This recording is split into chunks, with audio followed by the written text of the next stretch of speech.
Hi, everyone. So glad you're there. Bryan, Kilmeade, fresh off Fox and Friends, getting into action now. Josh Kraushaar at the bottom of the hour. Senator John Cornyn coming up in a matter of moments. We're watching the House now get their briefing from our intelligence experts. The House Senate got yesterday. It was a little fiery. There was an agenda. So too much politics, not enough facts. And people are zeroing in on what Tulsi Gabbard thinks as opposed to John Radcliffe when it comes to the war in Iran. We'll have all that and more. Before we get to Senator John Cornyn, let's get to the big three. Number 3. The governor of California is an enemy to the people of California. He's literally working to support the fraudsters. Meanwhile, he could be working to expose the fraud. Why doesn't he say, hey, Nick, great video. How can we help? Because Nick Shirley's going out there exposing the hospice scandal as well as another child care scandal, but this time in California. Fraud in blue states worse than anyone thought as California gets the spotlight and their governor wilts under the scrutiny. Number 2. The average TSO lives paycheck to paycheck. Their job is to look for bombs on the airplanes that you and your family are about to board. Pretty important. Let's not forget that we are now in a heightened threat environment. If there was ever a time that we needed to fund the Department of Homeland Security, it's right now. So Jay Johnson, he was Homeland Security Secretary under Barack Obama. End it now. Dumb DH shutdown, costing us time, energy, and for many, their ability to pay their bills. It's jeopardizing over us at the airport, our safety, and over 350 TSA agencies have walked out on the job. Number 1. A lot of developments on the energy front overnight after Israeli forces struck the South Pars gas field in southern Iran. This was a strike that, according to Israeli officials, was coordinated with the United States.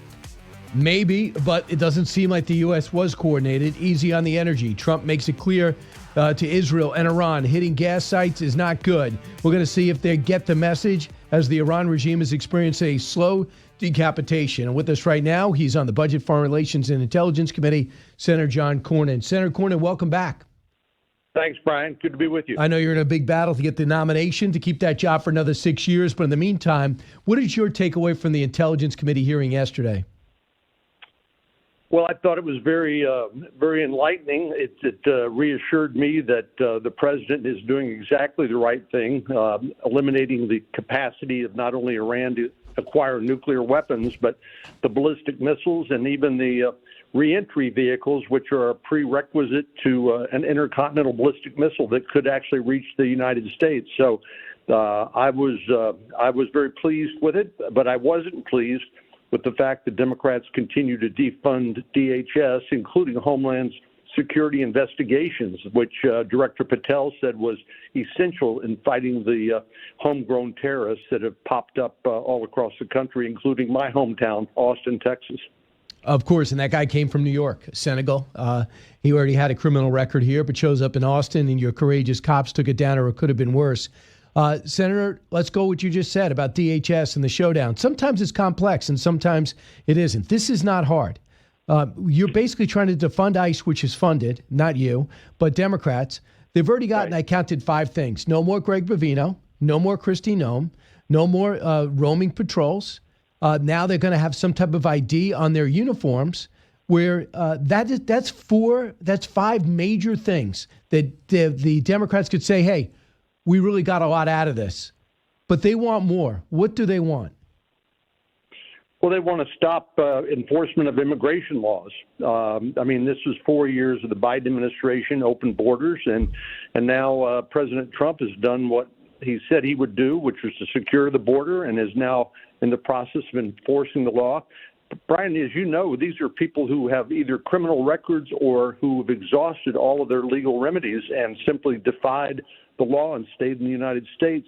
And in these blue states like Minnesota, we see tragic consequences when civilians interfere with law enforcement operations. But I have a lot more confidence in Tom Homan. He's a real pro, and we're not going to give up enforcing the law.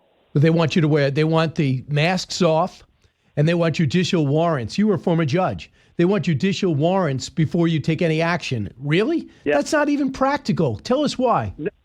No, these folks have largely gone before immigration judges, and they've gotten final orders of deportation.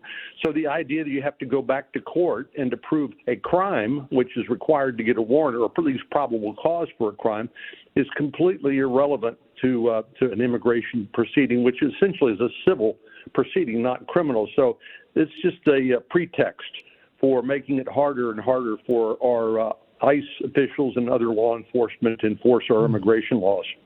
So, I mean, they're trying to work on a compromise. Tom Suozzi in the House, who's working with Brian Fitzpatrick, Republican Democrat. One of their proposals is take the masks off, but now we're going to pursue anybody who doxes. I mean, is that the type of compromise? Are we talking any type of compromise? Anything moving forward? You know, I don't really.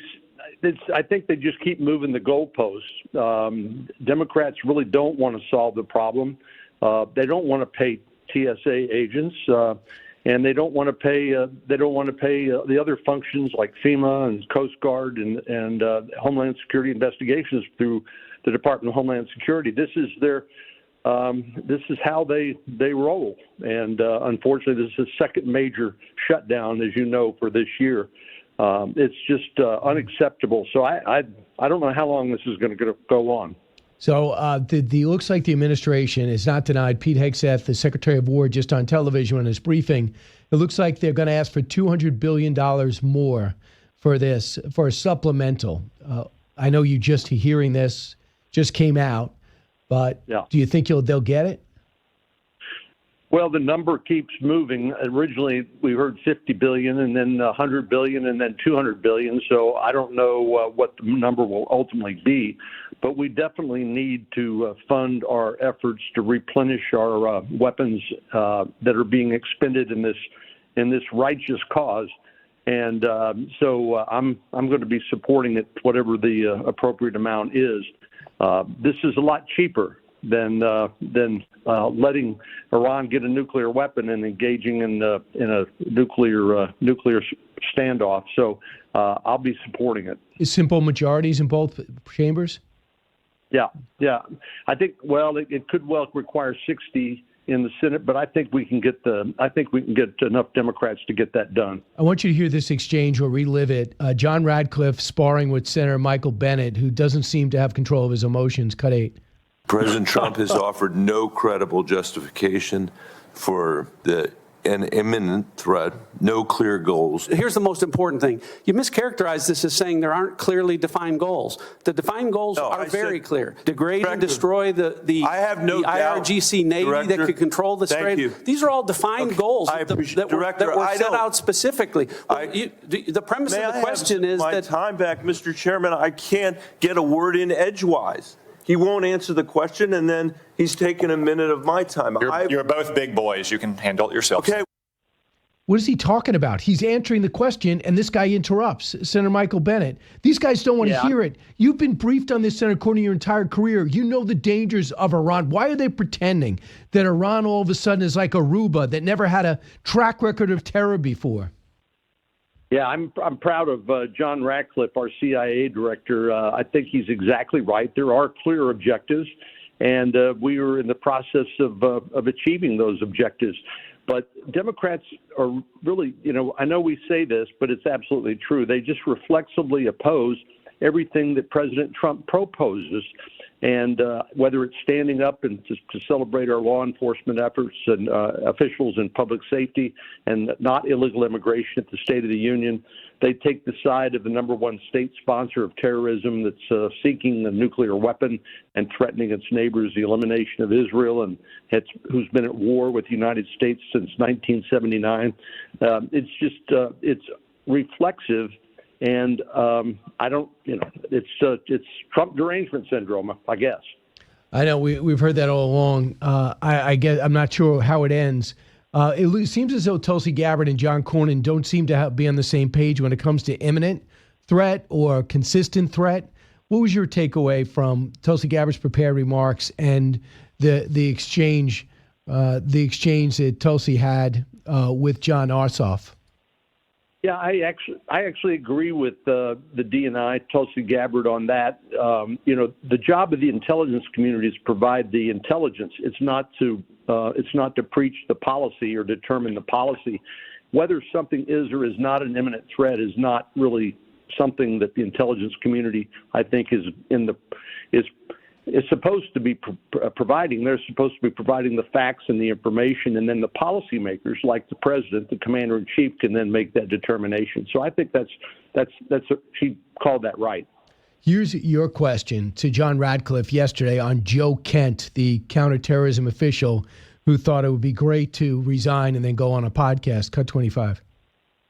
Is there anything to indicate that Iran had ceased in its nuclear ambitions or in its desire to continue to build ballistic missiles capable of threatening American troops? No, in fact, the intelligence reflects the contrary. So you disagree with Mr. Kent?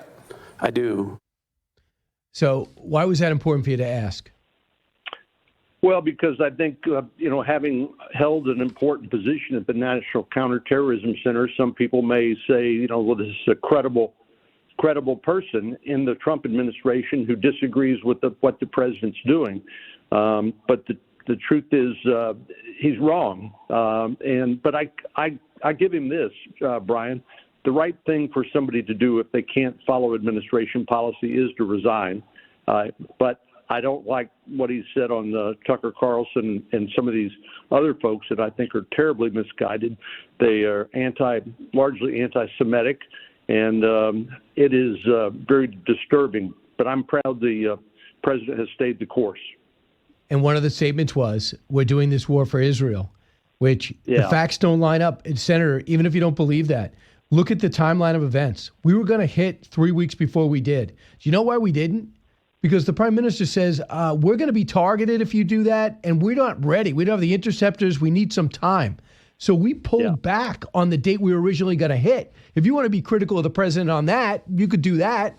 But you can't say that we're looking for the green light from a country of 9 million, and we supply most of their weapons. Right. Well, Israel is proving to be, once again, one of our most dependable allies in the Middle East. The fecklessness of some of the Europeans who say, well, we're not going to even help open the Strait of Hormuz because they're afraid of irritating the Ayatollahs and the people in charge of the Iranian regime is disgusting to me.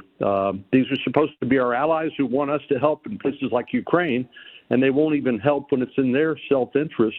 When it comes to things like opening up the Strait of Hormuz and defeating this radical ideology that is leading and controlling the Iranian regime. Senator John Cornyn with us. Senator, now you're gonna have till May to win the primary against Ken Paxton, and it's probably you were down by double digits, and you came back and you won, but now you're in a runoff. So what's it going to take to get across the finish line again? And then you have a general election against what people believe is a formidable foe. But what are your thoughts about the primary?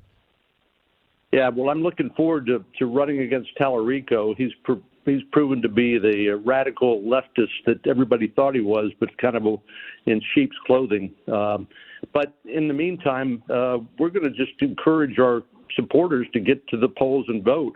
Only about 11% of registered voters voted in the primary, and we worked very hard to try to encourage folks to get out and cast their ballot in the early voting, and we're going to do the same in the runoff, which starts on May the 18th, goes through the 22nd, and then the final election, the runoff election is May the 26th.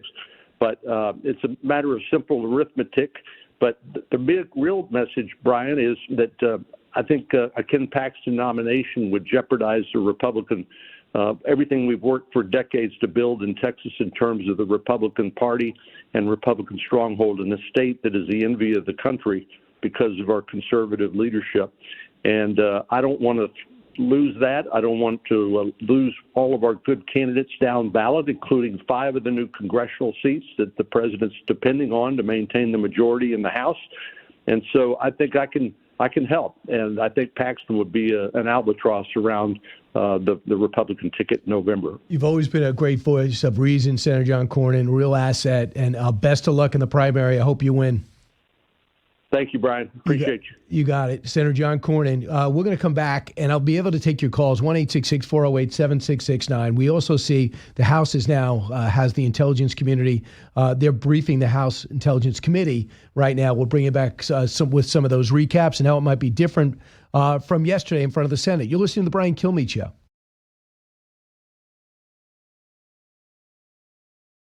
The reality is, overseas, they're feeling it far worse than we did because we've taken the steps to protect our energy economy. So, for example, what we did working with these allies is that we released hundreds of millions of barrels out of all these petroleum reserves so that we could put some downward pressure on prices.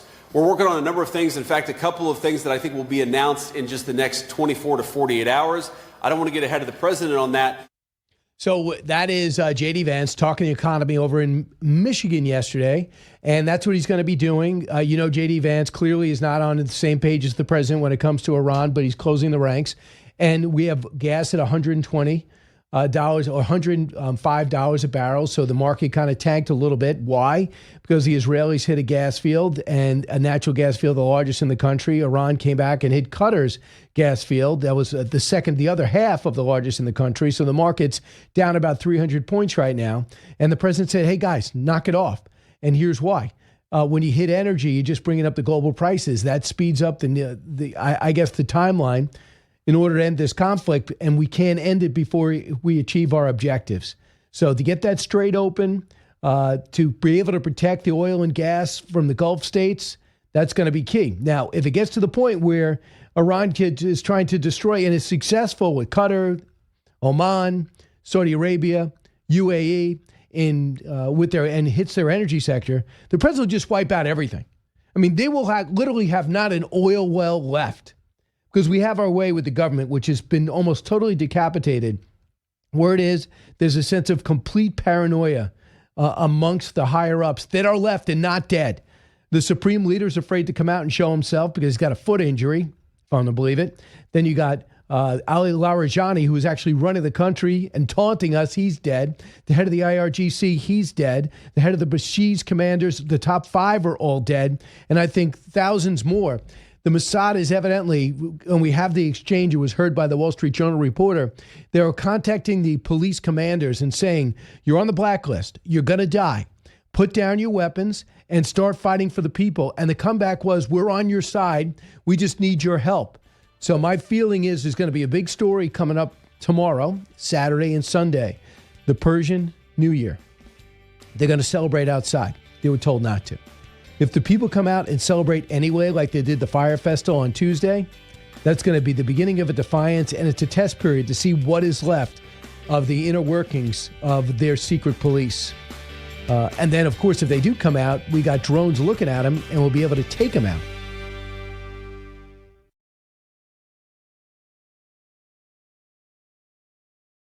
You told the media that I was a freaking snake and that you completely understood why I had been assaulted. Tell it to my face, if that's what you believe. Mr. Chairman, first of all, I didn't know the extent of your damage. And you offer no apology today and no regrets. Sir, actually, it wasn't heated, and I'm not apologizing for pointing out your character. Good. Wow. That was the exchange. Republican on Republican. Chairman against the nominee. Josh Kraushaar joins us now. Fox News Radio political analyst, editor-in-chief of the Jewish Insider. Josh, it actually got worse from there. What was the point? Well, it was fascinating. I mean, first of all, Republican senators, I don't think ever, or very, very rarely, have ever opposed a nominee, a cabinet nominee from their own party. And here you have Rand Paul, who's the chairman of the committee that decides his nomination, Markwayne Mullin's nomination, literally getting into a confrontation about, I guess they as Markwayne Mullin said, they just don't like each other. And Mullin said he understood when Paul was assaulted by one of his neighbors, which was not a good thing to say. He did not apologize for it. And these two clearly do not like each other. And Paul may not even vote for him out of committee, which is a pretty shocking development. Won't really affect anything, though, right? Well, John Fetterman's on that committee, the Democrat who seems to be kind of in tune with where the average American is, and if he does vote yes, that would be able to get Mullin out of committee. But it's kind of Paul has always been, we know this, we've talked about Rand Paul over time, over the years. But, he's always been sort of an odd duck within the Republican Party, an isolationist Republican, and someone who is not he kind of rubs a lot of his colleagues the wrong way. Mullin is also someone who wears his emotions on his sleeve. I think he almost threatened to pick a fight with a labor leader on Capitol Hill about a year ago. He is someone who a lot of his colleagues really like him, Democrats and Republicans alike, but he also tends to kind of show his emotions and clearly has no love for Rand Paul, and that showed loud and clear at the hearing yesterday. Yeah, I mean, Rand Paul doesn't do anything. I mean, he's an ideologue. He should be in a think tank, not as a lawmaker. I mean, I know really, conservatives are very conservative, very liberal people, but do you want to get something done? Or do you want to sit there and say, well, my ideals don't let me do any spending bill, don't want to support any conflict ever. But you could say, I don't want to support a conflict, but this is what I want in exchange. That's the wheeling dealing. I don't know why he even wants to be senator. He doesn't do anything. Yeah, I mean, he's following in the footsteps of his father, who was known as, Mr. No, Dr. No in Congress, who just voted as a lone vote against a lot of spending issues, a lot of foreign aid issues. Rand Paul clearly does not believe in American military engagement. He's been that way ever since he entered the Senate in 2010. He is someone who has been a lone Republican vote on a whole host of issues, namely spending and foreign policy issues.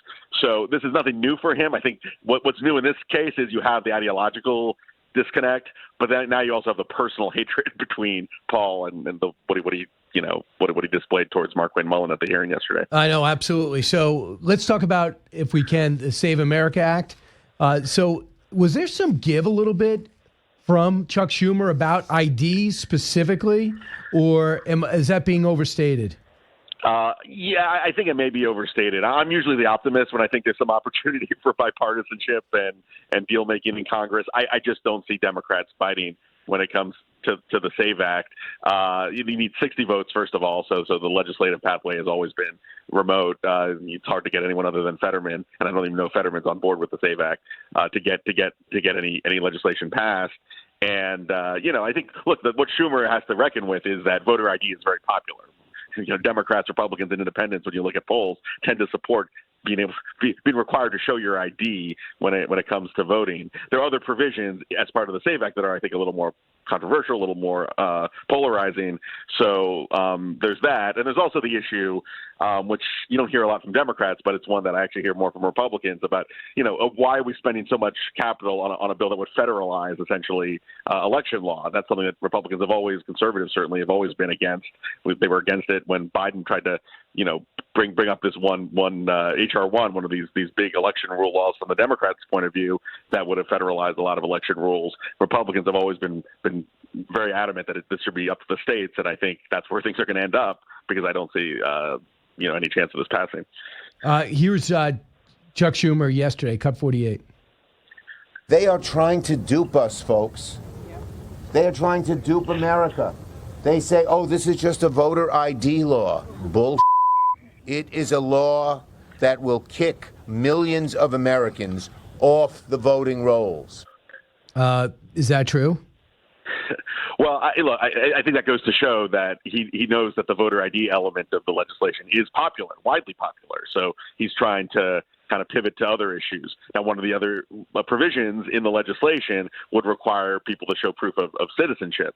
And that's what Schumer is at least arguing as it could inconvenience or make it harder for people who don't have all the necessary paperwork to vote. I mean, it's a debatable issue. It's a disputed issue. But, look, I think it may have been a mistake to kind of add the voter ID. I think it was to add all that stuff about men and women's sports and all those things. Why do that? Yeah, I mean, those issues on their own may be popular, but boy, the messaging and the polling behind just showing an ID when you vote, that's hard to argue politically. Even Schumer was having trouble doing that in that sound clip, and that would at least have been, I think, more of a political straight hit for the Republicans. Yeah, I guess we'll see what happens on that. I think they're going to end up having a vote, and I think like a talking filibuster. I mean, where do you think John Thune's going with this? Just to get everybody on the record? Because he's not going to get Murkowski, he's not going to get McConnell, he's not going to get Tillis, it seems. I mean, boy, this is the last thing that John Thune wants to deal with. And if you talk to Republican senators, at least some of them privately, it's a distraction for issues that they think are more relevant and more politically favorable to them. Again, if it was just about voter ID, if it was just about, a straight messaging bill, you'd have much more support. But there's a lot of other stuff here that Democrats have been, and using a lot of those other provisions to go on the attack themselves. Look, Thune, I think, wants to get this over with. And one of the bigger complications is that Trump was, according to some reports, was going to endorse John Cornyn in this really big Texas Senate primary, this runoff. But then he kind of withheld that endorsement and kind of dangled the support of the SAVE Act and getting rid of the filibuster as a condition for his endorsement. So it's made John Thune's life, the whole politics within the Republican caucus have been a headache for John Thune. He doesn't have 100% support within his own caucus.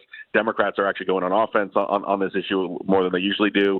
And it's an issue that I think is a distraction for other more favorable issues for the Republicans to talk about. No doubt about it. So let's talk about what's happened with the war. Gas is over $100 a barrel. The president's making great progress in the military aspect of it, but wants to get a hold of the energy aspect. And that's what's forcing these prices up. And maybe putting economic pressure on the president. What's it like in Washington? How are they? You think the Republicans are feeling the pressure? Well, this is an asymmetrical war where the big military achievements have been pretty remarkable from the U.S. and the Israeli fronts in terms of taking out Iran's top leaders, including the Ayatollah, of degrading the ballistic missiles and nuclear facilities to some extent. From the top lines on the military front, the achievements have been pretty remarkable. But Iran, because it's now weak and weakened, is fighting an asymmetrical war, trying to target the economies of the West in of Asia. And the Strait of Hormuz has been their main battleground, and they've had success in driving up the price of oil and going after Gulf State oil and natural gas facilities. So I think the question is, this was easily anticipated at the beginning, even before the war started. That was obviously one of the tools in Iran's toolkit. The concern on Capitol Hill is that, we don't have, and I know Trump has publicly aired his frustrations that some of the NATO allies aren't helping out and trying to come up with a game plan to kind of restore access to the Strait of Hormuz and have a military operation to do that. But I think it's going to take a lot more assets that are currently envisioned, and that's why you're starting to hear talk about more military, maybe even more U.S. military assets, in that region. So that's I think in terms of the Strait of Hormuz, gas prices, that's become a domestic political pressure point for Trump, and it's something that he's I don't think he's right now offered a clear solution or clear proposal on how to deal with it. They want to point to a difference between Radcliffe and Gabbard and Trump. Cut 5. The IC assesses the regime in Iran appears to be intact but largely degraded due to attacks on its leadership and military capabilities. Its conventional military power projection capabilities have largely been destroyed, leaving limited options. Iran's strategic position has been significantly degraded. Even if the regime remains intact, the IC assesses that internal tensions are likely to increase as Iran's economy worsens. Even so, Iran and its proxies continue to attack U.S. and allied interests in the Middle East. The IC assesses that if a hostile regime survives, it will likely seek to begin a years-long effort to rebuild its military, missiles, and UAV forces. So, saying the regime is largely intact, when you took out a third, including the most important people in the Iran regime, I found was a little interesting. Well, yeah, and I think it speaks to where it would help this administration to be clearer on what their end game is and what their the goal of the operations. Is it to get rid of Iran's ability to produce and manufacture ballistic missiles in their nuclear program, or is it regime change? And in Israel, you've started to hear more leaders, including the prime minister, talk about regime change. It has not been the stated U.S. preference, and I think that's one of the. I mean, this has been a very closely coordinated military operation between the U.S. and Israel, and then increasingly the Gulf state allies of ours as well.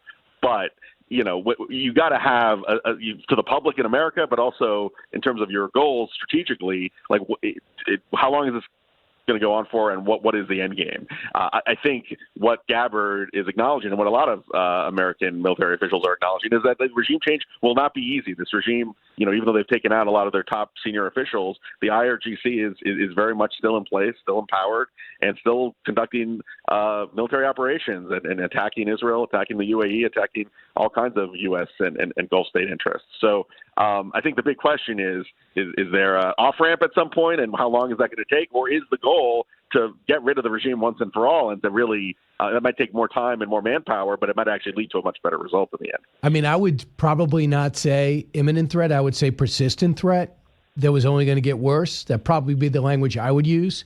But as somebody who knows this region, Iran, it was going to be a problem that was only going to get worse as they built up their ballistic missile cache and tried to retrieve that enrichment, which was their enriched uranium, or made their own, right? Oh yeah, I mean this was. I mean, look, I think the strikes last year in the 12-day war set back their capabilities dramatically, but they could have rebuilt in a couple of years. So the operation already, according to both U.S. and Israel military officials, has really set Iran's military operations and their capacity to really do damage in the region very, very much set back. I think the bigger question, though, is that once you go as far as they have, like, how much more would it take to actually take out the regime and have a much more stable and less extremist regime in place? Like, if you can do as much as they've done in a few weeks to get rid of a lot of their offensive capabilities and to take out their military facilities, how much more would it take to really degrade the power of the regime? And that's what's being discussed, I think, at the top levels of both U.S. and Israel right now. This is clearly the most political risky thing the president's done. In fact, this is really national security leadership. It's not, let me do good in the midterms. Am I correct? Oh, yeah. We talked about it. I think I said high risk, high reward on the show before the war started. And then that still is very relevant, that if this is successful, if Iran's regime is ousted, or if its capabilities to do havoc to rain havoc on our allies in the Middle East is rolled back. I mean, big success. But we're also seeing the pressures right now with high gas prices, economic instability, and an uncertainty of when this is going to end and whether we actually need boots on the ground to actually finish the job. So those are the variables. There's still a lot of known unknowns, as Don Rumsfeld liked to say. But the politics are still where they are. Trump is spending political capital now. If he's successful, he'll get a lot of it back. He'll get a lot of public support. But right now, there's a lot of uncertainty on where what the end outcome of the war is. How much damage, if any, did Joe Kent's resignation and his letter do? I mean, I'm always amused by sort of the strange new alliances when someone who was, tied to neo-Nazis and white nationalists and couldn't even win a congressional seat in the Republican district in Washington State.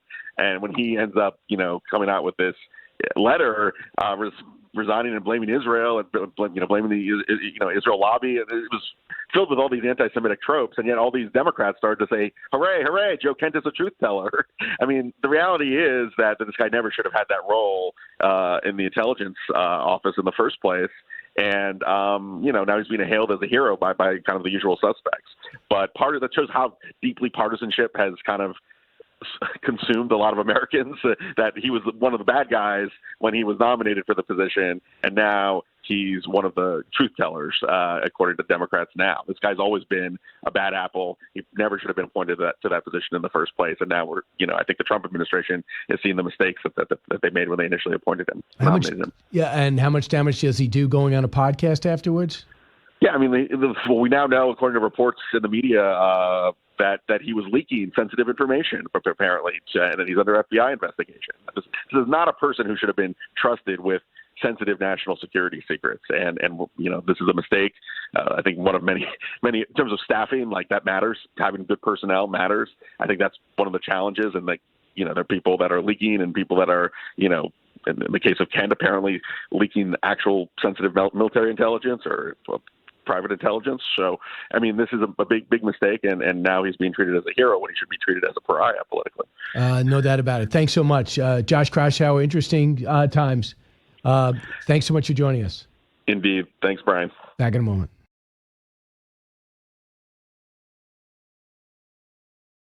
If this were a one-off, it would be one thing. If you just disliked me so much that you approved of violence against me, people could just write it off. Well, maybe they hate each other. But really, there's a pattern of this. Let's go ahead and roll the tape. Sir, this is a time, this is a place. If you want to run your mouth, we can be two consenting adults. We can finish it here. Okay, that's fine. Perfect. You want to do it now? I'd love to do it right now. Well, stand your butt up then. You stand your butt up. Oh, hold on. Big guy. Oh, stop it. Is that your All right. solution, every Hold it. No, sit down. Sit down. Okay. You know, you're a United States Senator. It just cracks me up, right? But we played that because that was some of the exchange yesterday. Then they played after Rand Paul says that he didn't like the comments he made after he was assaulted because Mullin is so frustrated by Rand Paul's votes. So maybe I understand why he was assaulted. Maybe didn't realize how serious it was. But they didn't want to back off each other. And then they played that clip to show you that he's got an attitude problem. It didn't work. Rand Paul, chairman of the committee, I'm sure didn't vote for him, but it looks like Fetterman voted yes, and Rand Paul voted no. 8-7, Senator Markwayne Mullin gets out of committee. There's supposed to be a vote on Tuesday. I was texting with him last night, and he felt it went well. I think it went well, too. And I think he's going to be a fantastic Secretary of Homeland Security. Selfless guy, indefatigable worker. If anyone can run this, he can run it. I hope they could use this as an off-ramp to Democrats and go, look, I'm very happy with the senator and his approach. I think ICE is going to be on a better path. Let's give him a shot. Get an off-ramp so we can start paying these people. Bryan Kilmeade Show. Oh, hold on. Oh, stop it.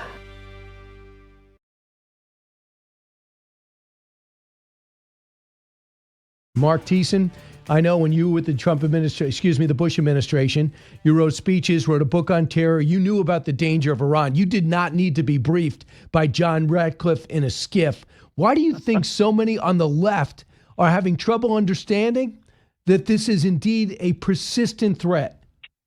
Well, it's been a persistent threat since 1979. I mean, you just go through the litany of things they've done, from taking our hostages in our embassy to the Marine barracks bombing, all the way through their alliance with Al-Qaeda. I mean, I don't think people realize how cooperative Iran has been with the Al-Qaeda in the lead up to 9/11.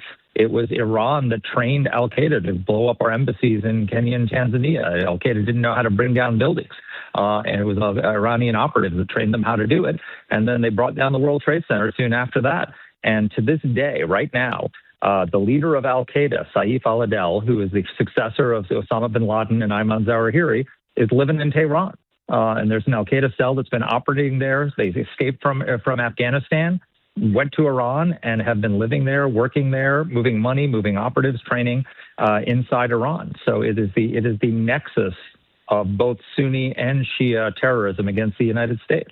I want you to hear Israel Katz, their defense minister, about the takedown of their intelligence minister. The day after Ali Larijani was killed, he was running the country. Cut 11. The intensity of the strikes in Iran is increasing. We are in the decisive phase, following the powerful eliminations of senior regime figures, the de facto leader of Iran and the head of Basij murder organization, Larijani and Soleimani. Overnight, the Iranian intelligence minister Khatib was also eliminated, who was responsible for the regime's internal repression and assassination apparatus in Iran and for advancing external threats. We're about to see, Marc Thiessen, if the people of Iran feel secure enough to celebrate their New Year tomorrow and throughout the weekend like they normally would. They were told not to go outdoors. I think they're going to anyway. What do you think? Well, so this has all been going sequentially. I mean, people don't realize we weren't initially, our plan wasn't to take out 48 senior leaders of the regime on day one. It was just because they presented a target of opportunity because they were stupid enough to meet out in the open and get together and do that. And so we took them out. But the plan always was in the military campaign, a sequential campaign. First, you take out their air defenses and their ability to strike at us as we struck at them. Then you take out their ability to strike outside their country, to take out their missiles and their drone capabilities to strike U.S. bases and U.S. allies in the region. That has largely been accomplished. Their strikes are down 95%. And now Israel is moving to the next phase where they're primarily responsible for leadership targets. And they've been taking them out one after another, and that campaign is increasing. They've got drones all over the country where they are literally, the Iranians are calling in locations of the besieged forces, and they're taking them out. And then the final phase is going to be to take out their WMD capability, their nuclear material. So I think this is culminating, and there's a very well thought out plan that they're executing in a sequential fashion, and it's going swimmingly well. So the problem, what Iran's strategy is ratchet up the price of oil and gas, and that's what they're targeting, the energy sector. So it's a race to open up the Strait of Hormuz, and it's a tactic. One of the tactics was illustrated in the Wall Street Journal today. They said what we could be doing with the USS Tripoli with the 2,500 Marines, and we could start taking strategically the islands, not just the one island, the big island, but there are other islands right around there that we could be taking and possibly pressuring and saying, if you hit the Strait of Hormuz, we're not going to release it. Karg Island is one. There's another island called the Kesha Island. It also sits on on the strait and hosts naval vessels and has missiles underground. The Kish Island is an economic hub, and it houses a small attack ships. We could take them with very little effort and hold. I mean, is this some of the things they're talking about? Yes, absolutely. And also keep in mind, though, I mean, this problem in the Strait of Hormuz is a temporary problem, right? The idea that we've been at this war for, 2.5 weeks? The idea that a temporary halt to traffic in the Strait of Hormuz and a temporary spike in oil prices is enough to break our will is absolutely pathetic. I mean, as Trump has made clear, once this is over, the oil prices are going to go back down. And so, the idea that we can't endure this, I mean, if you think about how effective this campaign has been, how low the casualties have been, and how overwhelmingly the United States is defeating them. That's never happened in almost any other military campaign that we've ever seen in our lifetimes, much less going back to World War II. I mean, the people who are cheering for defeat and talking about how terrible this is and all the rest of it, imagine how they would have covered D-Day. Imagine how they would have covered Iwo Jima. It's ridiculous. And so, yes, we have to open the Strait of Hormuz. We're going to be able to do it. I'm sure we're going to get some allied support in doing that soon. But even if it doesn't happen in the next week or two, so what? We are doing something much more important, which is taking out this regime that is a threat to the security of the world. And if it takes slightly higher gas prices for a few weeks or even a few months, that is a price worth paying. The prices will go down. And Mark, the one thing I can't handle, and I'm just not comfortable with it, is putting down President Bush. And I really like what Secretary of War has done. Pete Hegseth, he's a friend. But stop saying dumb presidents. Stop saying things like that. If you don't agree with the tactic or you don't agree with the messaging, just take it at the messaging. President Bush has got a master's from Harvard, an undergrad from Yale, a two-term governor, owner of a baseball team, who assembled the most experienced Republicans, conservatives, in the country at the time. I mean, I'm biased, but you work for him. He is not dumb. No, he is not dumb. And look, there are two different presidents who are handling things two different ways. And I think you don't need to tear down their predecessor in order to tout the current commander in chief and what he's doing. I mean, I think it is fair to say that no president would have done what President Trump is doing today. And he's also inheriting a different situation than President Bush inherited. So, he's much more in a situation like Ronald Reagan was when he came into office in 1980, when Americans had, just come out of the experience of Vietnam. There was no appetite for putting boots on the ground, and Reagan had to figure out a way how to project force and push back on the Soviet Empire without putting boots on the ground. And after 20 years in Afghanistan and Iraq, there was no appetite for putting boots on the ground anymore. President Trump is pioneering a new way to lead on the world stage, and it's enormously successful so far. It's an experiment. It seems to be working, and he deserves all the credit in the world for what he's doing. And it doesn't come at the expense of those who came before him. So we need $200 billion more. And the one thing, Mark, we've talked about this now, I think for 6 years, we have to increase our ability to produce weapons everywhere, every type of weapon, along with the R&D.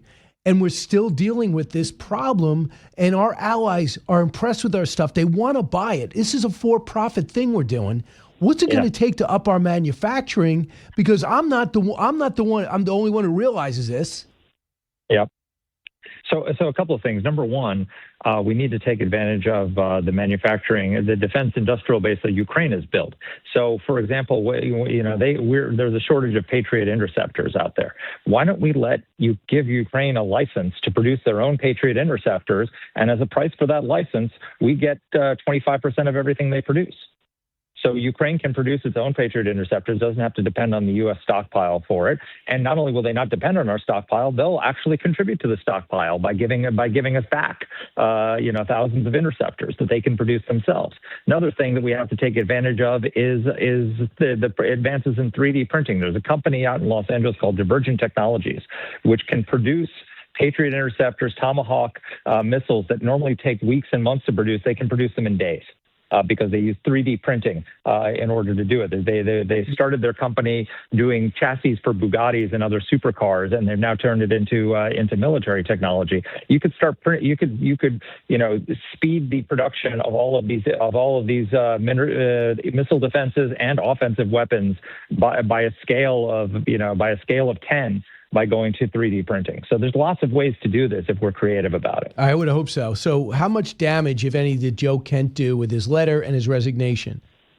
I hesitate to criticize Joe Kent because he served our country. He lost his wife. He's earned his right to his opinions. The only thing that prevents me from feeling that way is the way he made his case, which is that President Trump was dragged into this by Israel, which is an anti-Semitic trope, and it's just not true. No one drags President Trump into anything. And so, I thought that was an unfortunate way to frame it. It's not surprising to me that he's showing up on certain podcasts now with people who share that kind of conspiracy theory. I think it's a shame that he's fallen in with the fever swamp bright. He served our country well, and so I have respect for him. And what I would say is, I'm going to resign, but I'm going to do it at a time to not hurt the guy that hired me. Because unless you say you want to be that anonymous guy or you want to be Vindman, doesn't like the president. What did the president do to him? He lost 2 congressional races, and he gave him the opportunity of a lifetime. Word is he's being investigated now by the FBI for leaking. Yeah. It's a shame. It's a sad situation, but you're right. You don't do that to the man who gave you a job and who gave you an opportunity to serve your country. So if you really disagree with the policy, you should resign quietly and step away if you can't execute the policy. That's the right thing to do. When you're ever in government, if you disagree with a policy and you don't want to carry it out, then you should resign. But you don't go and publicly trash the man who gave you that opportunity. I hear you. And so far, I think this is by far the biggest move that a president has done in my lifetime. I mean, the surge with President Bush was a huge move. Everyone was telling him we lost. And he's like, no, I'm going to try this. That was going to go down in history, and it worked. And for President Trump, the more people pressure him and, see the price of the barrel of oil go up, he gets calm. And it makes him more determined. And his people are performing. And I just wonder what you thought, because you've seen so much and you now are pretty tight with the president. Yeah, so great leaders keep their heads when everyone around them is losing theirs. And there's been a little bit of panic in some quarters of the administration about how long this is taking, about the gas prices, about the midterms and all the rest of it. And Trump looks at this and he's not panicking at all. And he looks at it and he said, and I think he said it publicly the other day. He's like, I don't want to have to come in and do this again in 2 years. He could declare victory today and he'd have a huge success in terms of what he's done in terms of disarming the Iranian regime. But it would be necessarily reversible, because as long as the regime is in power, it may take them a while, but they'll reconstitute and they'll start building again. They're absolutely determined. And so he said, I don't want to have to do this in 2 years, and I don't want to have to leave this to my successor one day, because you might have a president one day who's not willing to do this, and then we'll be in trouble. So he wants to see this through. He wants to see this regime ended, and we got to give him the patience and the time to achieve his ends. We tape a lot of these shows, so I'm going to say something now. I'm going to put myself on the record. I think within 2 weeks, we're going to see the people of Iran rise up. And and a part of it is I have such faith in the Israelis' contacts on the ground, Iranians who hate the regime and their own people. Yep. And what I've seen so far, the elimination of the very high value targets. I don't know. How do you feel about that? I agree with you. I think look, if you think about this, the Iranian people rose up in January and went out by the millions and protested the regime. And it took the massacre of 32,000 people to get them back into their homes. That was before we started bombing. How do you think they're going to be once we've taken out the besieged forces and the IRGC and all their oppressors?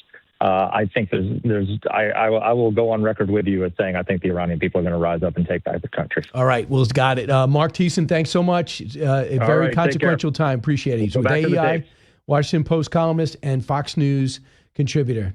Don't move. What they're really worried about, Larry, is we haven't seen anything quite like this before, where a president comes in and wants to reset the entire Latin American political ideological map with Venezuela, Cuba, and now the whole Middle East. And if Trump were to be successful, that would be a foreign policy triumph that no president in living memory had even attempted, much less carried off. So the stakes are pretty high for the left. They feel that he'll be a Reagan-esque or even greater president if this works, and they're going to try to stop it. And if it does work, and if we finish it off in the next 2.5 weeks, let's say, it'll take a while, not for long. I'd say within 6 weeks, the market rockets up the day it ends. And then within 6 weeks, you see the flow of oil really pick up the pace and people have some backlog. And then there's going to be people buying oil to refill their strategic oil reserves that other countries have put into play, put into the market to keep the prices somewhat palatable. So you could see the president, if he has another victory with Cuba on deck, and then you get the prices down and we get a quarter in June where things are turning around. Look, this is a consequential move. I just went over that with Marc Thiessen. Got it. But what you also have is it's March. And with our short attention span and with the speed of the news cycle, if things go back to normal, for now you're paying $3.83 per gallon, things get back down because all the policies are in place. You don't need a favor, you just don't need a war. So when the war is over, you could have a bunch of things hitting hyperspeed, and people are going to say, oh, by the way, Democrats, I know you don't like Trump, but what are your ideas? Yesterday, it turns out most of their ideas, even after Trump is out of office, is still going after Trump. That's not a plan.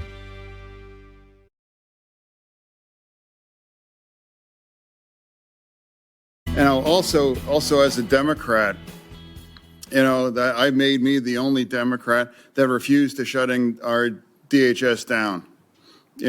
Some people might say that doesn't mean I have any less commitment to reform ICE. That's just categorically not true.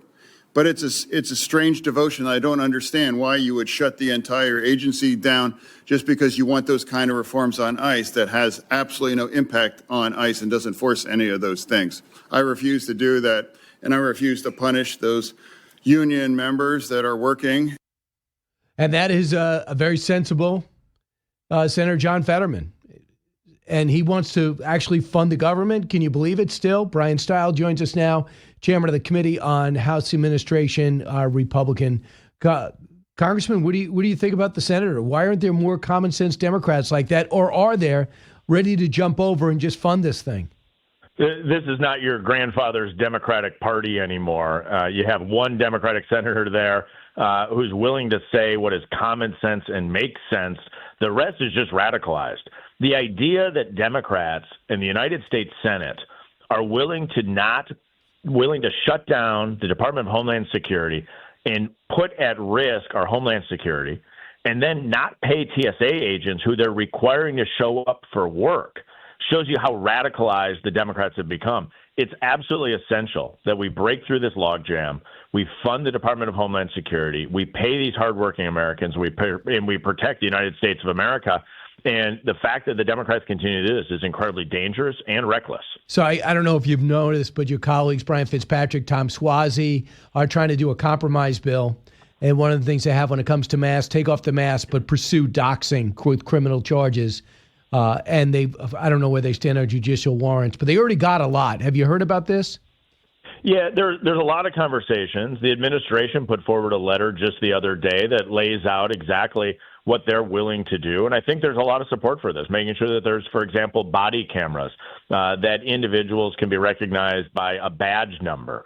And so the reforms that are there, I think, are common sense. They're reasonable. The administration's on board. Yet we continue to see Chuck Schumer and Democrats in the United States Senate continue to say it's my way or the highway. The House got its work done. The House has passed this legislation. all the eyes are on the United States Senate, and the fact that we can't find 7 Democratic senators to have common sense and recognize that the Department of Homeland Security should be funded at a period of time when we're in a conflict with Iran. It's frustrating. Do you think that maybe an off-ramp is the naming of a new HHS secretary and the thought of fresh set of eyes on this? I mean, they wanted Noam out, they got Noam out, and now Mullin comes in there. Do you think that could be an off-ramp? I mean, everything that is taking place, I thought, would be an off-ramp. I mean, in comes Homan. He settles things down in Minnesota. We have Markwayne Mullin coming in as a new secretary of the Department of Homeland Security. We have the administration coming forward and saying they're going to continue the work to make sure that our ICE agents have body cameras, that they're going to be identifiable by a badge number. Yet we continue to see radical Democrats taking an extreme position. And it really shows you that the fear of a primary by even further left Democrats is such a threat to Chuck Schumer and others in the United States Senate that they refuse to come recognize that there's common ground here and fund the Department of Homeland Security. It's my concern that it's either going to be a catastrophe in the homeland as a result of their reckless action that will force their hand. Because isn't Cyber Command also not getting paid? Yeah, no, it's the broader Department of Homeland Security. And here's what's frustrating is these men and women are required to show up for work. Now, some TSA agents are quitting altogether, and I understand their frustration to do that. But many of these men and women are required to show up to work to continue their job, yet they're not getting paid. Imagine what the morale and hiring process is in these agencies at a period of time when we need them now more than ever. It's crazy. Well, I guess we'll see what's going to happen. The ICE restrictions, they had a couple of days to the academy. There's things you could do, and you could say if you're a Democrat, hey, I did good. You know, we got a lot of what we wanted. But judicial warrants are a dead end. Yeah, you need to be able to utilize the current process where there is due process, right? So when you get to the end and you have an extradition order to remove or a removal order of an individual, that is the completion of the due process phase. Then it's to remove that individual. And so ICE needs that authority to remove criminal, illegal aliens from the United States to make our country safer. And again, it's the Democrats saying we need one more thing. It's sometimes you feel like it's the old book you read to your children, give a mouse a cookie. That's the Democrats. If you give them anything, they want one thing more, and they're willing to put at risk of all agencies, the Department of Homeland Security, which is needed now more than ever. Congressman, the other thing we're dealing with a lot, but number one with the war, you have a situation where the Pentagon wants $200 billion more. How heavy a lift will this be? Not necessarily with you, but with others. Well, it's always difficult at a period of time when the spending in Washington is way out of whack. But if there's an area that we need to make sure that we're supporting and funding, it is our national defense. These men and women who are on the front lines need to know that they have the best equipment, weapons, in care in the world. And at a period of time when we're in a conflict with Iran, we want to make sure that that is absolutely properly funded. Ultimately, we want to see resolution to the conflicts around the globe, from Russia and Ukraine to what's taking place in Iran to China's threat to Taiwan. But as a conservative, we all know that the best way to get to peace is peace through strength, and making sure that we're investing and providing those resources to our men and women wearing the United States uniform on the front line is actually our best investment to get to a peaceful world. And hopefully more people see that and understand that. And we are able to get this funding request through. Here is General Dan Kane on what's been going on and their goal to open up the Strait of Hormuz. Cut 2. We're flying further to the east now and penetrating deeper into Iranian airspace to hunt and kill one-way attack garrisons, destroying Iran's ability to project power outside of its borders. The A-10 Warthog is now in the fight across the southern flank and is hunting and killing fast attack watercraft in the Straits of Hormuz. In addition, AH-64 Apaches have joined the fight on the southern flank, and they continue to work on the southern side, and that includes some of our allies who are using Apaches to handle one-way attack drones. So our allies are slowly coming around, but the market's down 300 points and oil's over $100 a barrel. Is it a race to re-grab that strait? Yeah, we want to make sure that the Strait is open and operational, but it has been, we got to recognize it's also, that Strait has been under threat by Iran for years, obviously most recently through kinetic activity. But Iran has threatened the Strait and has provided a risk there for a long time. This is our opportunity to truly remove the ability of Iran to project force and to be able to block the Strait of Hormuz. And so our men and women are on the front lines, removing Iran's ability to threaten global shipping traffic through that strait, and they're going to continue to do that. There's been a serious degradation of Iran's ability to project force, but I think the president is going to continue these operations in that area to make sure that ultimately those shipping lanes are open for not only for oil, but for all other products moving through. Yeah, I guess we're going to move forward. And as you guys battle to keep the House, well, what's your greatest obstacle now? Is it the gas prices? And if you get that down, is there an overall strategy 2 weeks after that caucus that you guys had at Doran?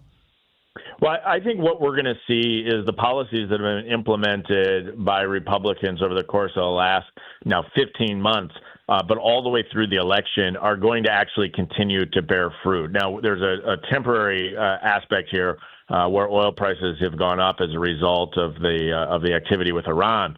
But largely, if we step back and look beyond just that conflict, what we're seeing is the fruits really of the one big beautiful bill. Right now, so many Americans are filing their taxes and recognizing that the relief that they needed is on the way. They're getting the benefits of no tax on tips. Seniors are recognizing that they don't have the impact of a tax on Social Security. Businesses are making substantive investments in creating jobs all across the country, and the economic growth of the United States continues to rise.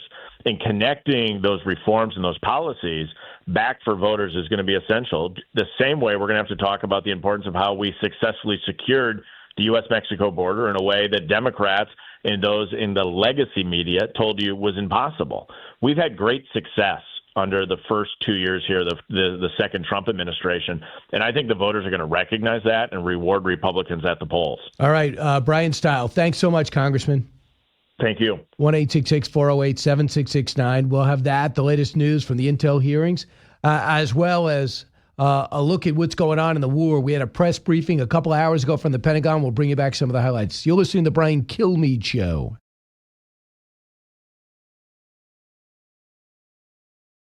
And being conscious of the facts that I need people who are high net worth to support the generous social programs that we want to have in our state, right? Now, there are some patriotic millionaires who stepped up. Okay, cut me the checks. I mean, just if you want to be supportive, but maybe the first step should be go down to Palm Beach and see who you can bring back home, because our tax base has been eroded. So I philosophically don't have a problem. It is like I have to look at the fact that we are in competition with other states who have less of a tax burden on their corporations and their individuals. And I would say remote work changed everything. There were people who could only work in an office in Manhattan or work in New York State, and they were captives to our state. They were going to stay. We saw that that's not the case. I mean, Wall Street, businesses looking at Texas, they're not going there because they have a nicer governor. I know that for sure.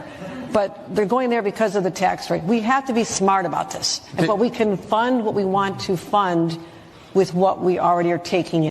No. Number one, the problem is you're the fraud, number one.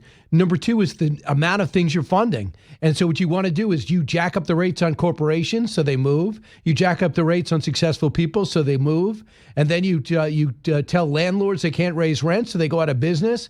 And then you tell working class people or people not working that everyone's abusing you. The rich are terrible. And that's the policies prior to Hochul. Governor Cuomo, he destroyed our energy sector by getting rid of Indian Point, got rid of nuclear power. How does that work out? We're on target to have no gas engines and getting rid of oil and gas by 2035. We're trying to follow in California's footsteps, and that's failing spectacularly. And now Governor Hochul says, this isn't working for me.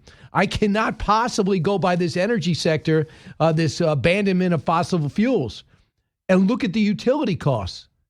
So now you're going to go reach into Palm Beach and tell people to come home? It's okay to recruit. I mean, we had Governor Rick Scott here for years. recruiting people and companies right out of here. You had Mayor Suarez over in Miami recruiting people out of California. And the governor of Texas, Rick Perry first, and now this governor will come and tell New Yorkers, look at the opportunities you have here. And now Dallas has their own Wall Street. So JP Morgan has this huge building and it's beautiful. I see it every day walking to Grand Central Station. Got it. But I think he's got more people in Texas now. That's what happens. I mean, rich people and successful corporations don't just pay money because they have it. They have a board of directors to answer to, stockholders to answer to. And they go, why are you in New York City? Why are you in California? And then you got people with pride like Zuckerberg and Elon Musk go, yeah, I'm not doing this. There's no appreciation. I'm building Tesla cars and building SpaceX, and all you guys do is jack up my rates and tell me how bad I am and hit me with regulations to make it impossible to build. And Governor Hochul will sit there going, this doesn't balance. And he's got a mayor who she now finances preschool to second grade. I think that's what they're looking for now. Preschool up until starting at 2 years old. So now we're financing that in New York City from the state. Really? Okay. I know child care is a big deal, but there's a reason why every state and every city is not paying for it, because it gets impossible. Plus, what about the quality of care? Oh, the city's watching my kid. That'll work out. Sandra, you're listening on WABC. Bryan, I loved watching your show last night while you were hosting. It was so for great. Jesse, thank you. Yeah. So I was thinking about us Americans. How could we quibble about the price of gas going up just a little bit?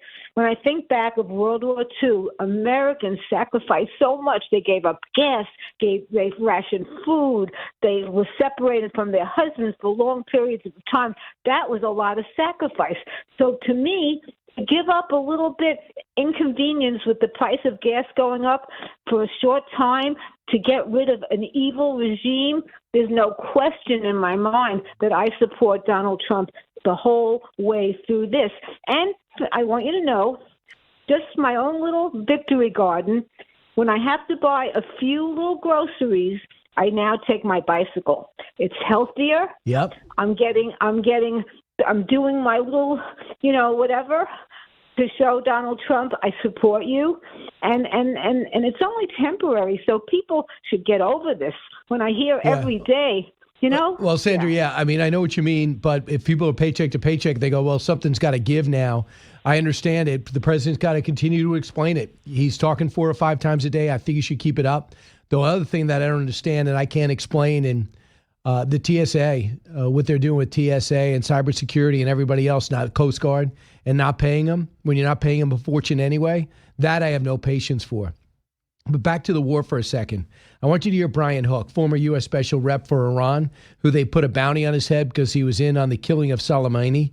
He was talking about the decapitation of the regime and what the Israelis are doing and how important it is to take out the evildoers up top. Cut 16.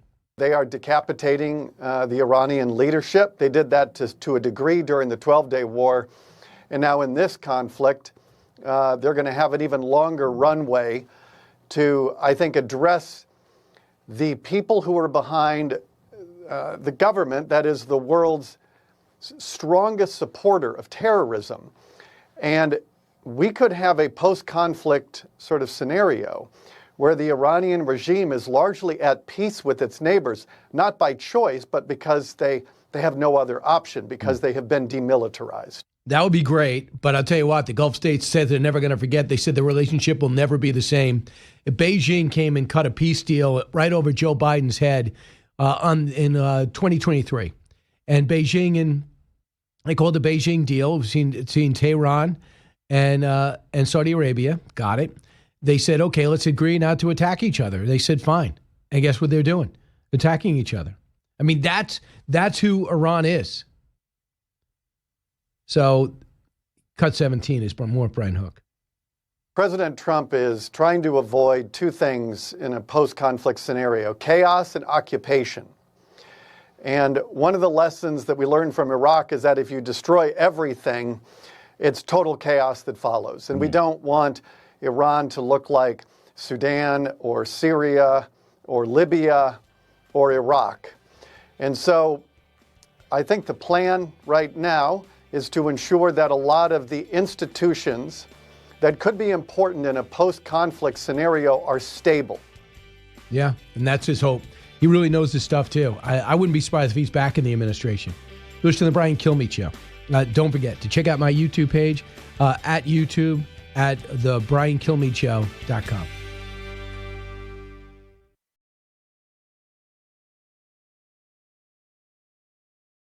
Hi, everyone. So glad you're there. It's the Bryan Kilmeade Show. This hour, we're going to be joined by Michael Doran. He's with the Hudson Institute, Senior Fellow and Director of the Center for Peace and Security in the Middle East. He's coming to us from Israel. Also, Marc Wallace is here. And keep in mind, too, as we move through, there's a Fox is understanding we're at war right now. So we're joining with supporting our troops and the Red Cross on the daily needs that our troops need, from their families to the emergencies to those that are hit, injured, or whatever. Help if you... Let's get to the big three. Number 3. The governor of California is an enemy to the people of California. He's literally working to support the fraudsters. Meanwhile, he could be working to expose the fraud. Why doesn't he say, hey, Nick, great video. How can we help? Yeah, that's Nick Shirley. Fraud in the blue states worse than anyone thought as California gets the spotlight and their governor wilts under the scrutiny. Number 2. The average TSO lives paycheck to paycheck. Their job is to look for bombs on the airplanes that you and your family are about to board. Important. Let's not forget that we are now in a heightened threat environment. If there was ever a time that we needed to fund the Department of Homeland Security, it's right now. End it now. Dumb DH shutdown costing us time, energy, and many their ability to pay their bills. This is a totally fixable situation. It's time to do it today. Number 1. A lot of developments on the energy front overnight after Israeli forces struck the South Pars gas field in southern Iran. This was a strike that, according to Israeli officials, was coordinated with the United States. Trey Yingst, easy on the energy. Trump makes it clear it has gone down because of it. But joining us now to discuss this and more is Marc Wallace. Marc, welcome back. Hey, Bryan, good to see you again. It was good seeing you the other day. Thanks for having me on. And let's see how we had the Pentagon gave us a briefing earlier today. And one thing that did come out of it, they need another $200 billion as they try to navigate that through Congress. You think they'll be successful? I hope so. And I'm so glad that you start your show, as you always do, about talking about our brave men and women in theater that are fighting for us. But I think some perspective is in order, Bryan. You and I spoke after your show, the other day, and we could see oil continuing to spike. For the last 47 years, though, the global economy has paid a tax, a very expensive tax called the Strait of Hormuz tax, where the Iranians have limpet mine shipped, threatened the Straits of Hormuz, seized vessels, and otherwise. Right now, we have the opportunity to internationalize that strait and reduce any threat from Iran, and that's what's happening, and we'll see that happening over the next couple of weeks. I expect, sadly, in the very short term, oil prices will spike. But the global economy long term will no longer have the Iran Strait of Hormuz tax that we have all been paying to the tune of arguably trillions of dollars over the last 47 years. So how do you internationalize that strait? Well, I think what the president, Governor Bush and I at United Against Nuclear Iran, the organization that I've run and founded for over almost 20 years now, called for an international force to ensure the safe passage through the Strait of Hormuz, meaning convoying. Look, the United States and Israel are doing the serious heavy lifting of taking on the capabilities of the regime, including its ballistic missiles, its Shahed 136 drones, and the like. But that strait supplies 20% of global oil supply almost universally to the rest of the world, not to us. And it affects the global economy. And we have been the protectors of that strait now for 47 years, as Iran has threatened it over and over again, threatened its neighbors.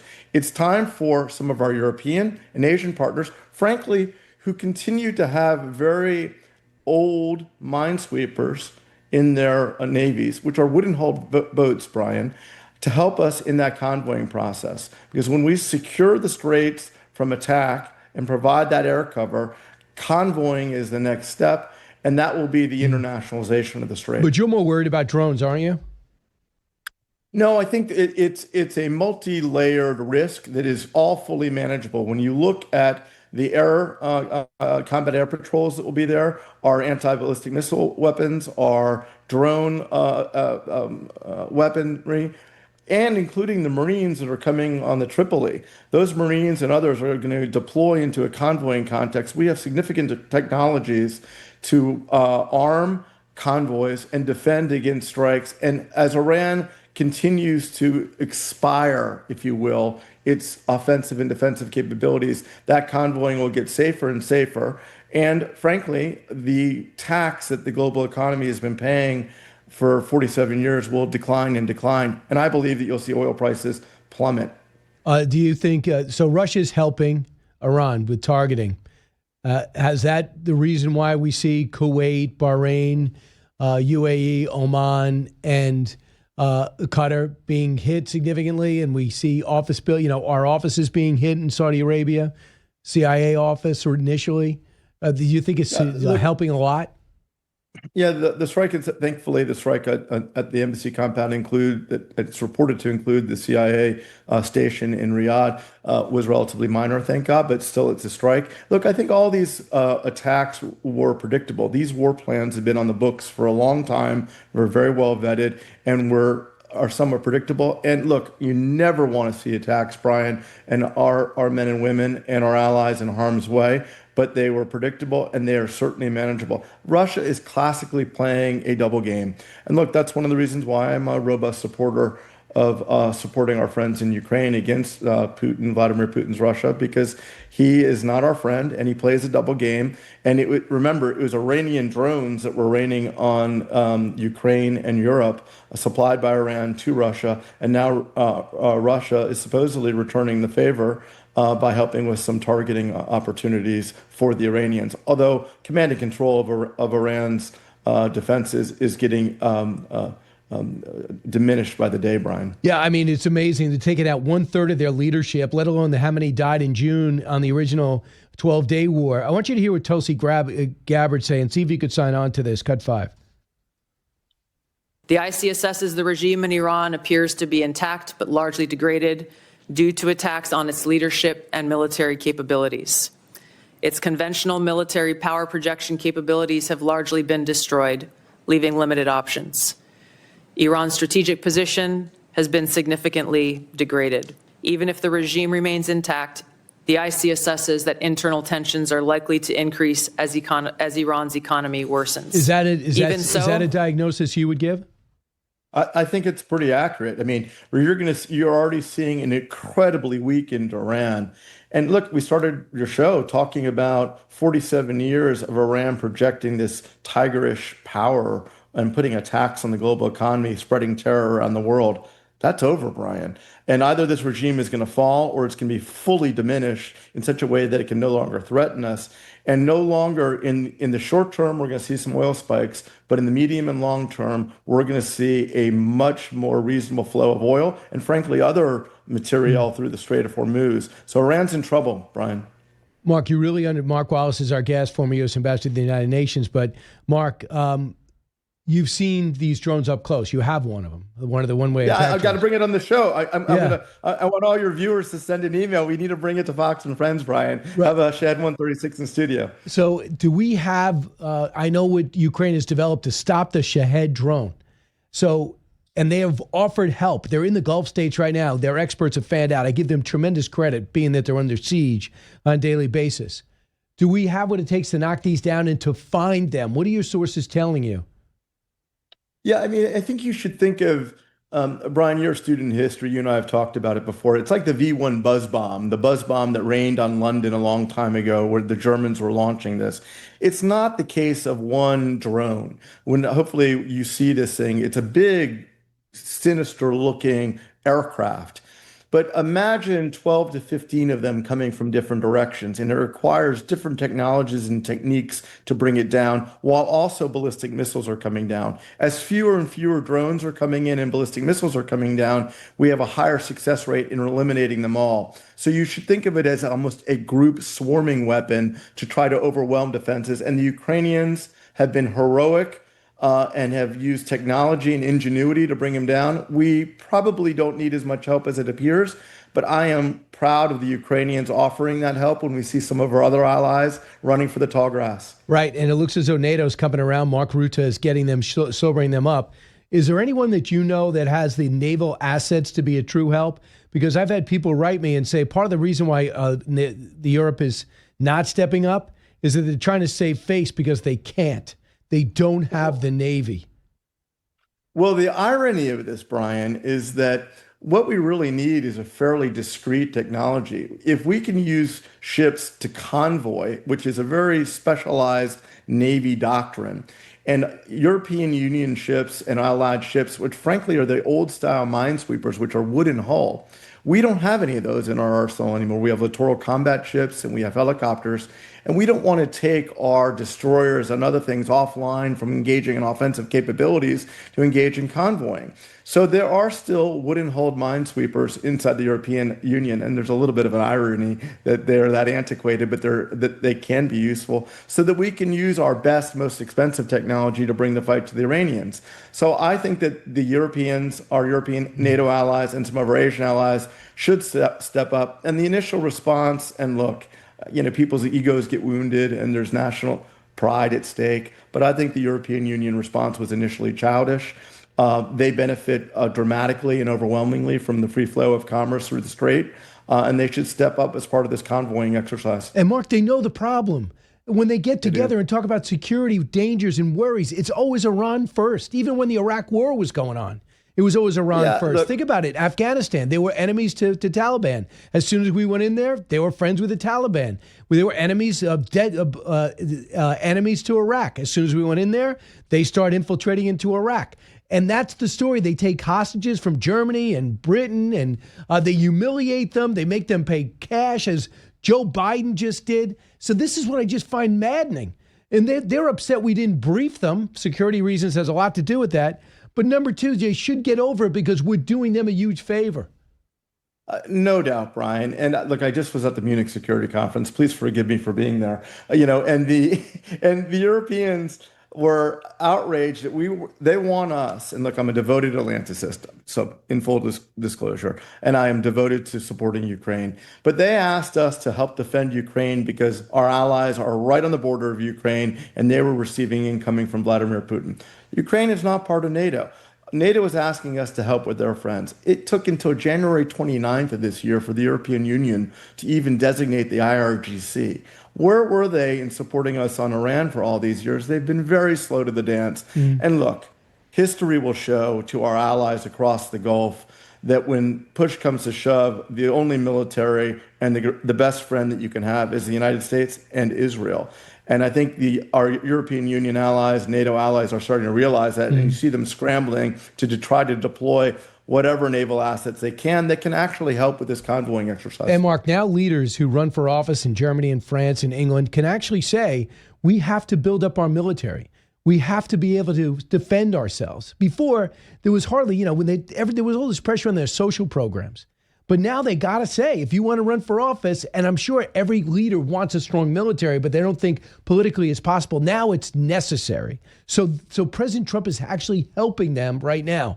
And Mark Rutte knows that with NATO. He knows that Trump going out and saying this makes his job easier.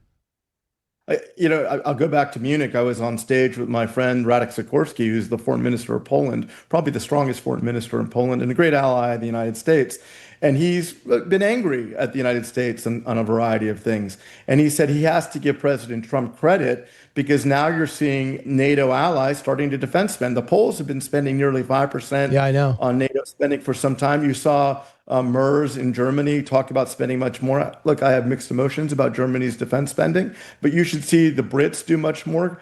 Frankly, Prime Minister Starmer has showed he's a wuss. Weakness. Yeah, unbelievable weakness. And our friend Emmanuel Macron, is trying to have his cake and eat it too. It's time for the European Union, NATO, to defense spend much more. And I think President Trump, who's a disruptor, look, we've tried through successive presidents, Republican and Democrat, to get our NATO allies to spend more. We haven't done it. President Trump may be offending them, but it's working.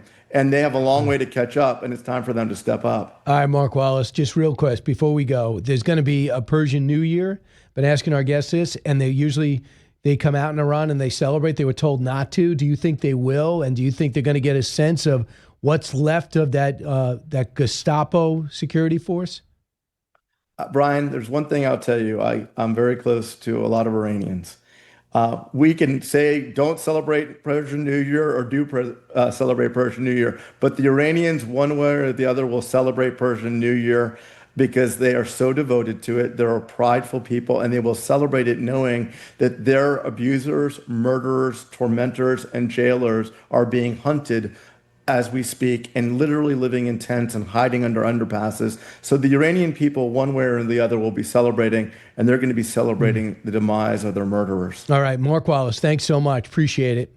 Thank you. Good seeing you, Bryan. They're decapitating the regime while still racing to reclaim the Strait of Hormuz.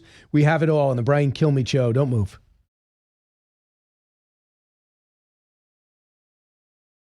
What amazed me about the panel today was watching all those Democrats who have statements on the record saying Iran is a threat. Iran must never be allowed to receive nuclear weapons. Say to the three witnesses, why are you doing anything about the threat that we've been talking about for years? How dare you act on the things that we said needed to be stopped? This is what drives me crazy about the polarization in Washington, where people now abandon the positions they held when it comes to war and peace and defending our nation. And they no longer are willing to support our nation at war because they'd rather just argue against the positions they themselves took. Yeah, I mean, it's crazy because I think it's a political advantage. I mean, Chuck Schumer's got a few of them. Number one, you need voter ID. Now he says it is Jim Crow 2.0. Again, so I guess it should be 3.0. And that's Ari Fleischer just saying, how do you abandon your position on Iran and still consider yourself a member of Congress, still consider yourself a member of the Senate? Because he was there trying to message when the Iraq war started. And everyone knows that Iran in a short period of time was involved in that war. And we all knew it, and they've all been briefed on it. And sadly, a lot of these guys don't go get other jobs. They stay there. And now they're coming out and showing no support for it. But it doesn't bother Trump. He's going to finish the job. And I've been reading all about the Gulf states the best I can, talking to people. The Gulf states are enraged that they're being targeted and their energy sector. But they're not saying, outside Qatar, who made some statements that we should have a cessation of violence, for the most part, they're saying finish the job, especially in Saudi Arabia, finish the job. And you're seeing just what these people are made of, meaning the Iranian regime can never be trusted, and they're going for the jugular. What they don't have is leverage.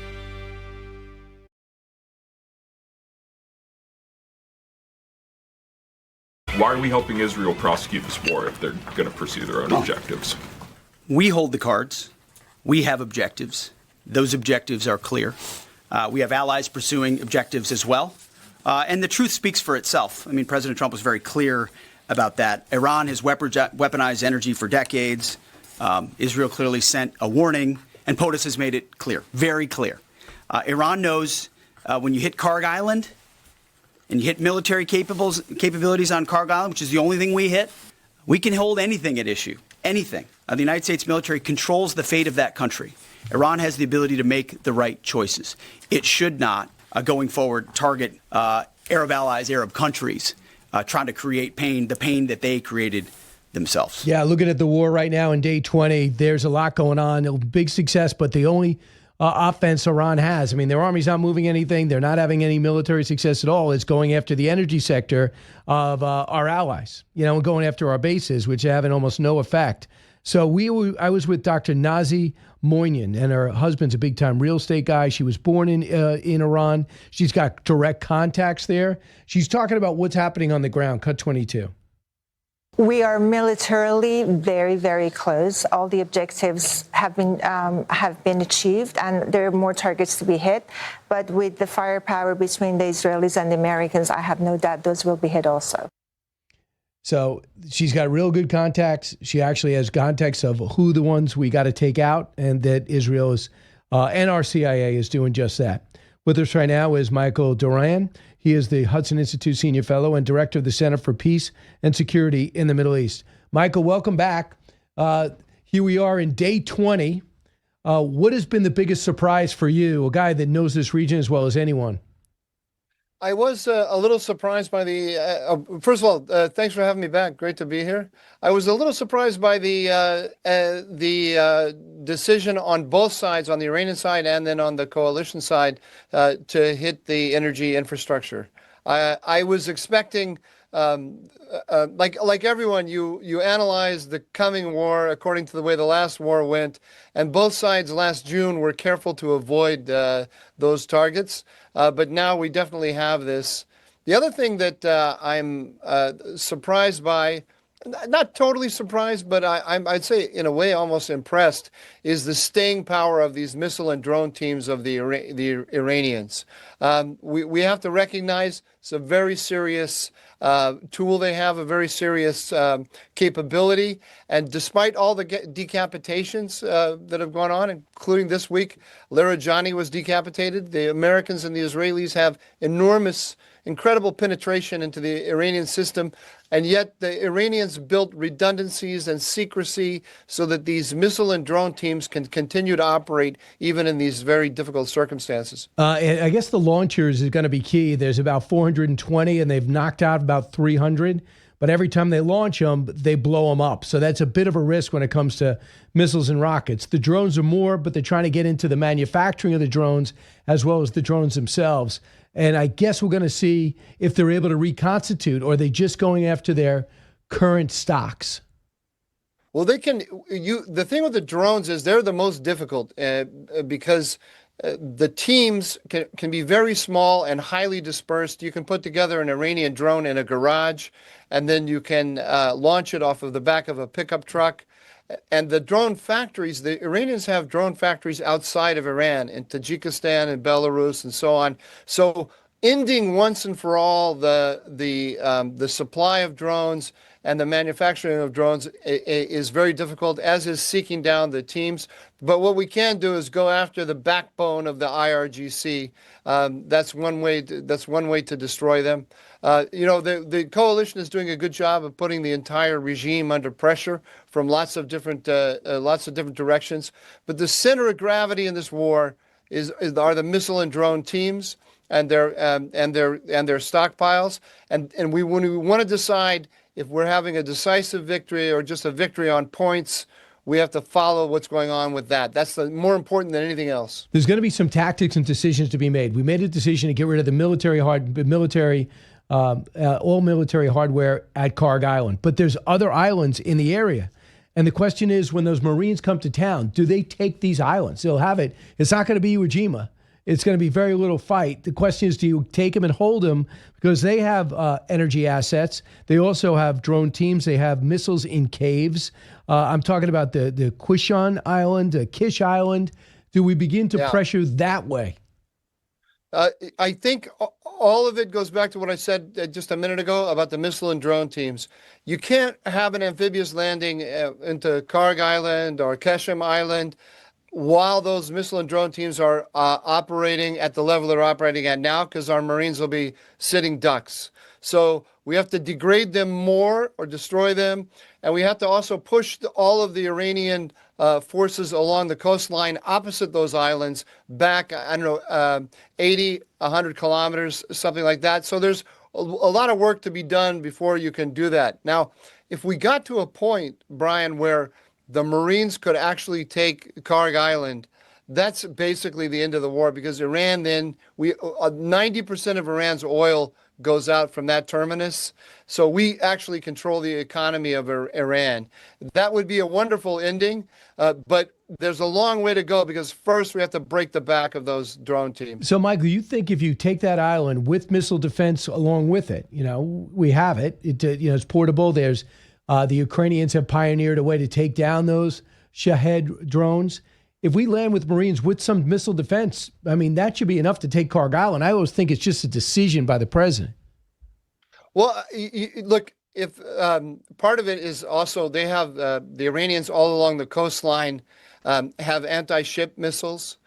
So if the Iranian, imagine, if there was a lucky shot by the Iranians and they hit the USS Tripoli and hundreds of Marines were killed and wounded, that would be a game changer for Donald Trump. It would be a political crisis at home. So he's going to be very, very cautious.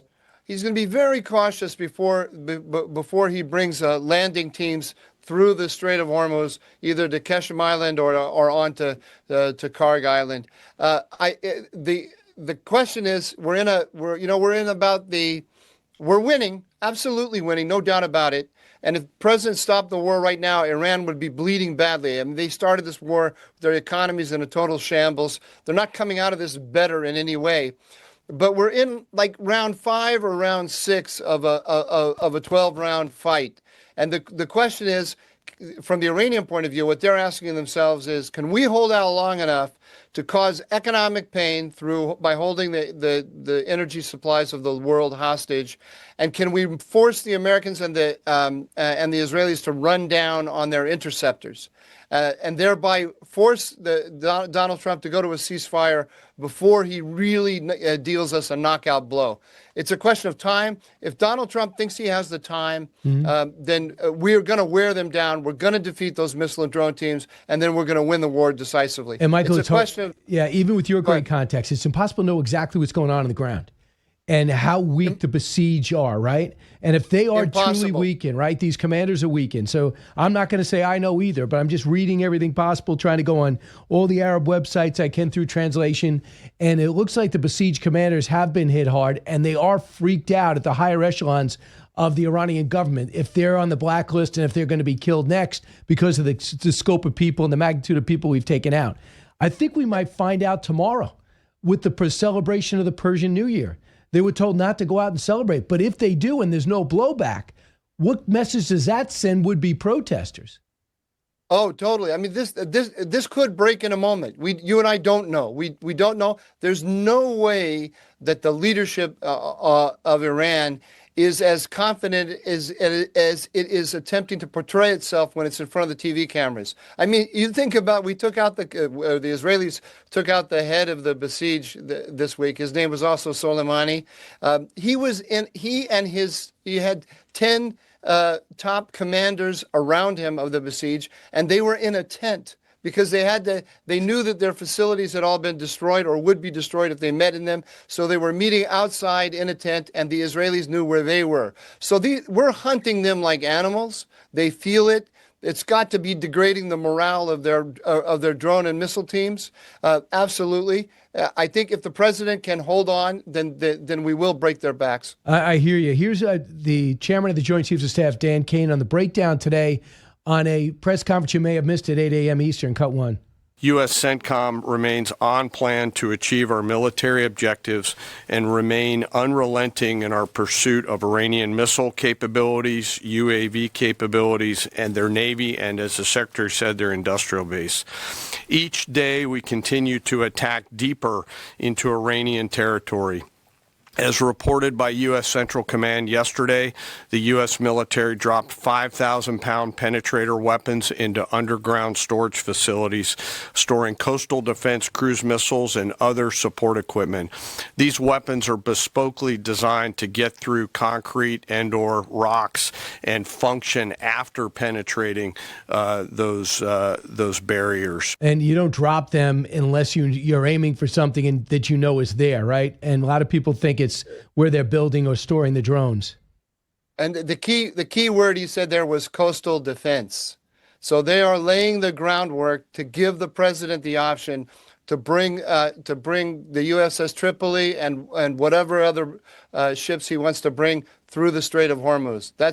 And I don't know if the president's made that decision, but the military is giving him that option. So, Michael, how's it resonating throughout the Gulf states? I know they had an emergency meeting. There's anger. Saudi Arabia says that our patience is not forever, meaning that they're tempted to start striking back. Are you surprised that they seem and appear to be unified? A little bit. I was expecting them to. I was expecting them to waver. What I'm hearing anecdotally and what I'm reading in the press is, as you reported, that they are telling President Trump this is intolerable. this threat that Iran poses to us. We have to see an end to this, which means taking down the IRGC's capability to do this. And that kind of fortitude I probably wasn't expecting. If we don't go the distance with them and we leave this wounded animal, this rabid animal, which is the IRGC, in place, then we'll see hedging from the Gulf states again. Not because of their, they have weak characters. It's just where they are geographically and militarily. They're going to say, what do I have to defend myself and my, forget my people and my army. What do I have to defend my energy sector? And that's what they're aiming for. And their desalinization plants. I mean, Iran showed a willingness to hit the desalinization plant in Bahrain. The Iranians are not limiting themselves to military targets. They pretend they are, but they're not. And that's a weakness. I mean, that's an imbalance in the conflict here, because we, by and large, are restraining ourselves with respect to those targets on Iran. What's interesting is, doesn't it sound like we have nothing to lose? Where they were like, okay, there is no tomorrow. That seems to me a nation that says, I'm not keeping my powder dry for the next conflict. This could be our last. Their backs are to the wall, absolutely. And I suspect that President Trump sees that this blackmail that they have over 20% of the world's energy supplies won't end unless he goes the distance with them. Yeah, and that's it. And I think that the new leader of Iran, we have not heard anything from him. And yesterday there was just some statement promising revenge for the killing of Ali Larijani. So where do you think this guy is? I hear rumors he was taken to Moscow for medical treatment. Others that he's didn't want this job when they gave him this job. Everybody else is speaking. You saw foreign minister speaking, the deputy foreign minister speaking. Ali Larijani was speaking till they killed him. Why is he not speaking? Look, he's a placeholder. He's there just to protect the IRGC. What basically happened here is we got a coup d'etat. We now have a military dictatorship in Iran run by the IRGC, and Mojtaba Khamenei is the figurehead for that military dictatorship. All right, so don't give him much credence like we did his dad.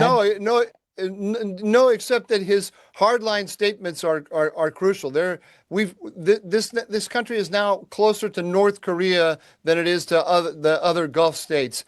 It's not North Korea in the sense that Iran is porous. You can't control every little movement in Iran like you can in North Korea. But the mentality of the people running it is a North Korean mentality. And this might be impossible to quantify, but Michael, what do you think their reach is? We hear about that they have sleeper cells, and it's been basically acknowledged here. They were trying to hire some Pakistani to hire somebody else to assassinate Trump. We need to put bounties on Brian Hook, John Bolton, Mike Pompeo, and Trump's head. What is their reach? It has to be taken seriously. They do engage in this kind of activity. They tried to blow up Cafe Milano in downtown D.C. 5 or 6 years ago, 7 years ago. But they were capable of doing that, but they're not that good. Which means they work through drug gangs, biker gangs, other cutouts. The FBI has to be very, very vigilant about it. We should all be vigilant about it, but we shouldn't allow ourselves to be scared by it. Yeah, it's just amazing. At one of those shootings, the guy who pulled off who ended up dying, he was a Hezbollah linked directly to Hezbollah. How he was able to get a gun and walk around in America, I just didn't think that was possible. Who had relatives killed in Beirut. So it's just crazy. Bryan, when I worked in the White House, which was 2005 to 7, I had a bunch of diplomats came to me and said, Mike, there's an Iranian guy, senior Iranian official, who's in town, and you're having secret negotiations with him, and you're not coming clean with us. And I said, no. And then a friend of mine who was from the British Embassy came and said, Mike, you're losing all credibility because we've seen the guy downtown. And I went to my boss, Steve Hadley, and I said, look, are we having secret negotiations? Because I'm looking like a fool. And he said, the national security advisor said, look, if we are, then I don't know about him, and I'm a fool, right? So what was the story? The guy is a senior official in the Iranian government. He had a green card. And he came into the United States through Canada over the land border. Yep. And for some reason, that didn't get caught up in the system. Why are we allowing people who are members of a terrorist regime to have green cards? This is crazy. Michael Doran, thanks so much. Appreciate it, Michael. We'll stay up to date on this historic time. You're listening to the Bryan Kilmeade Show.